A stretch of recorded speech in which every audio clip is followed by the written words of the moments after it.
Udruženje građana Fojničani ovih dana počelo je sa realizacijom jednog vrlo značajnog projekta Volonterskog centra za socijalnu inkluziju. Krenulo se od sanacije prostorija koje je mjesna zajednica Bradići dobila na korištenje, a dio su objekta područne škole u ovom naselju.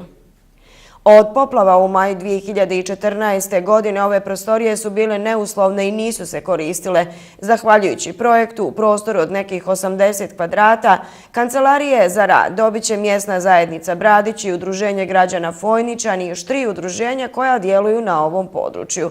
Projekat Volonterski centar za socijalnu inkluziju realizuje se uz podršku Ministarstva za obrazovanje Zeničko-Dobojskog kantona u saradnji sa mjesnom zajednicom i lokalnim udruženjima.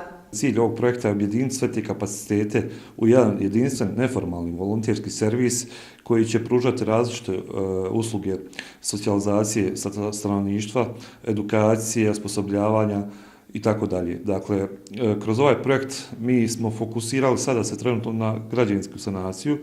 Nakon toga slijede i specijalizirane radionice. Konkretno naša organizacija se odlučila na 4 aspekta. To su djeca i mladi, volonteri, umirovljenici i žene. Ovaj projekt je na naše veliko zadovoljstvo prepoznat od mnogih donatora, u prvom redu od Federalnog ministarstva socijalne politike i rada, od kantonalnog ministarstva. Gospodin Urđihan Šahinović je odmah prepoznao ovaj projekt ministar i podržao također ovaj projekt, a također ga je podržala i dopredsjedavajuće skupštine kantona gospođa Draženka Subašić. Dakle, za sad smo osigurali preko 20.000 maraka za ovu građevinsku sanaciju ovog prostora. Treba će vjerojatno još sredstava, no u svakom slučaju mi se nadamo da će i drugi prepoznati ovaj projekt, u prvom redu općina Maglaj i tako dalje, i da ćemo završiti sve ono što smo planirali. Kada se završe svi radovi, ovdje će svoj prostor za rad dobiti mjesna zajednica udruženja, a uredit će se i savremena multifunkcionalna sala. Cijeli prostor biće prilagođen invalidnim osobama.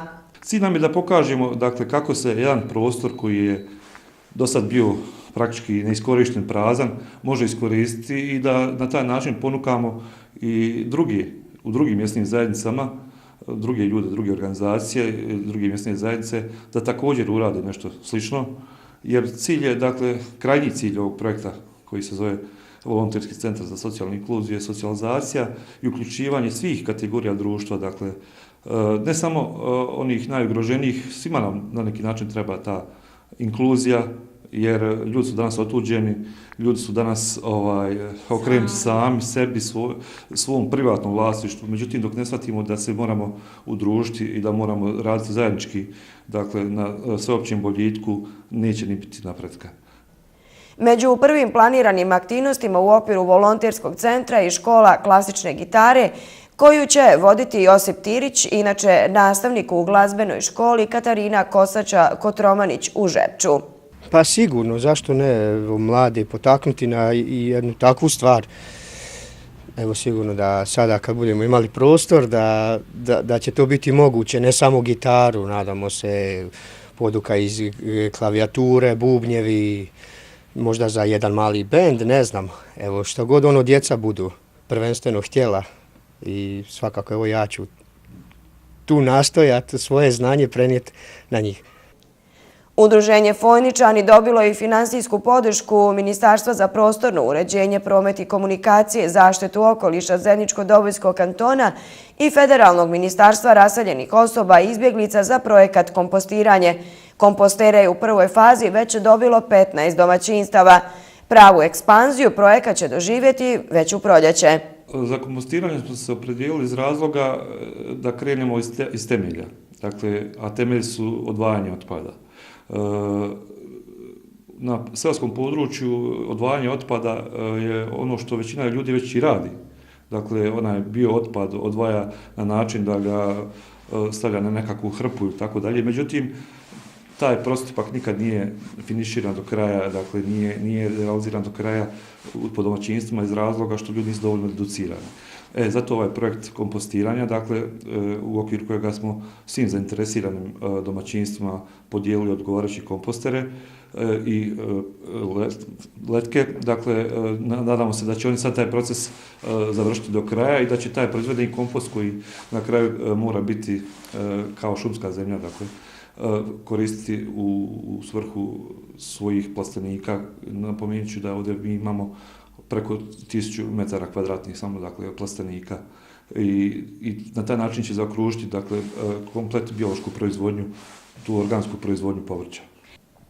Neki već imaju iskustva u kompostiranju, kao Jelica Tirić, ipak rado je prihvatila i savremeni način kompostiranja. Pa ja već dugo to imam, evo možete i pogledati, i ja inače samo koristim to bio taj otpad, mislim predobro je, pa smatram da je zdravo, ne želim nikakvu kemiju, ništa, eto. I baš sam bila zadovoljna kad su nam ponudili to, da to ipak malo uobličimo, mislim, na neki bolji način i uz to da dobijemo i upute kako, jer ja možda nisam tu, samo smo odlagali i tako smo to kako se kaže, prelagali da se to sjedini. A inače sam zadovoljna. I pored dobrih vijesti iz ovog dijela Maglinske općine ipak ima i problema. Među gorujućim je svakako sanacija izuzetno frekventne saobraćajnice koja povezuje 3 općine Maglaj, Žepče i Zavidovići. Projekat, iako kandidovan svim nivoima vlasti, domaćim i međunarodnim organizacijama, još nije dobio zeleno svjetlo. U izuzetno lošem stanju je i drveni most koji povezuje Fojnicu i Tomiće. Fojničani kažu da ne strahuju bez razloga. Na jednoj prometnici koju saobraća dnevno više stotina vozila, pa možda i preko 1000 vozila, plus 3 autobusna prijevoznika koji prevoze učenike i radnike na posao i školu. Dakle, cilj nam je bilo samo upozoriti da se ne bi dogodila nekakva nesreća, trenutno, jel? A u svakom slučaju cilj je da se izvrši totalna rekonstrukcija tog mosta i cijele prometnice, jer mi stalno ističemo kako je ova prometnica zasigurno prometnica sa najvećim, da nema prometnice sa većim intenzitetom prometa, a da je u gorem stanju. Dakle, ova prometnica povezuje 3 općine, 3 Maglaj, Žepče i Zavidoviće, i nadamo se, dakle, da će u nekom narednom periodu napokon ovaj projekt biti prepoznat i da će na zadovoljstvo svih stanovnika ovog područja, koji je uglavnom povratničko područje, biti realiziran. Dakle, ne samo rekonstrukcija tog mosta, nego i rekonstrukcija cjelokupne prometnice.